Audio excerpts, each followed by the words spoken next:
ঢাকা বিশ্ববিদ্যালয়ের রাতটা শুরু হয়েছিল বিশ্বকাপ জয়ের স্বপ্ন নিয়ে। হাজী মোহাম্মদ মহসিন হল মাঠ ও টিএসসি প্রাঙ্গণে বড় পর্দায় ফাইনাল দেখতে জড়ো হয়েছিলেন হাজারো মানুষ।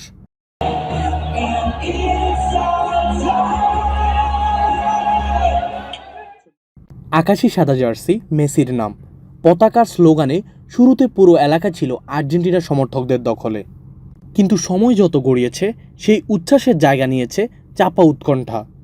স্পেনের বিপক্ষে ফাইনালে আর্জেন্টিনার প্রত্যাশিত ছন্দে ফিরতে পারেননি। পুরো ম্যাচে এমি মার্টিনেজের একের পর এক সেভই যেন আর্জেন্টিনার সমর্থকদের শেষ ভরসা হয়ে উঠেছিল। তবুও অতিরিক্ত সময়ে ফের ভাঙে হৃদয়। 2014 সালের ফাইনালের স্মৃতি ফিরিয়ে আরেকবার অতিরিক্ত সময়েই স্বপ্নভঙ্গ হয় লিওনেল মেসিদের। গোলের পর মুহূর্তে স্তব্ধ হয়ে যায় টিএসসি ও মহসিন হল মাঠের আর্জেন্টিনা শিবির। কারো চোখে পানি, কারো মুখে হতাশা, আবার কারো কণ্ঠে ক্ষোভ। অনেক আর্জেন্টিনা সমর্থক ম্যাচের রেফারিং নিয়ে প্রশ্ন তোলেন। তাদের দাবি কয়েকটি সিদ্ধান্ত ম্যাচের ভাগ্য বদলে দিয়েছে। তবে বিপরীত ছবি ছিল স্পেন সমর্থকদের মধ্যে।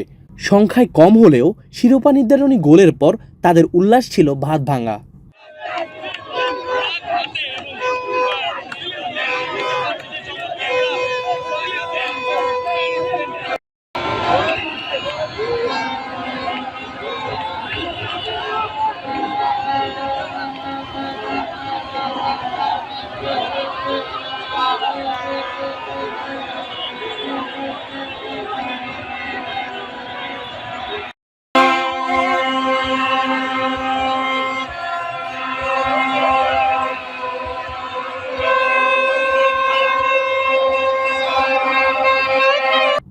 বেলজিয়াম, পর্তুগাল, ফ্রান্সের পর আর্জেন্টিনাকেও হারিয়ে স্পেন নিজেদের বিশ্বসেরা প্রমাণ করেছে বলে মনে করছেন তারা। আর্জেন্টিনার হারে উচ্ছ্বাস দেখা গেছে ব্রাজিল সমর্থকদের মধ্যেও।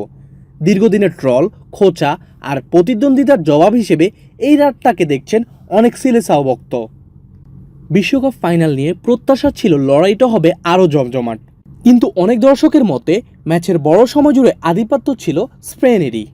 যে রাতে ঢাকা বিশ্ববিদ্যালয় প্রস্তুত ছিল মেসির আরেকটি বিশ্বকাপ উদযাপনের জন্য, আর সেই রাত শেষ হলো আর্জেন্টিনা সমর্থকদের নীরবতায়। আর সেই একই রাত স্পেন সমর্থকদের জন্য হয়ে উঠল ইতিহাস, আনন্দ আর বিশ্বজয়ের রাত।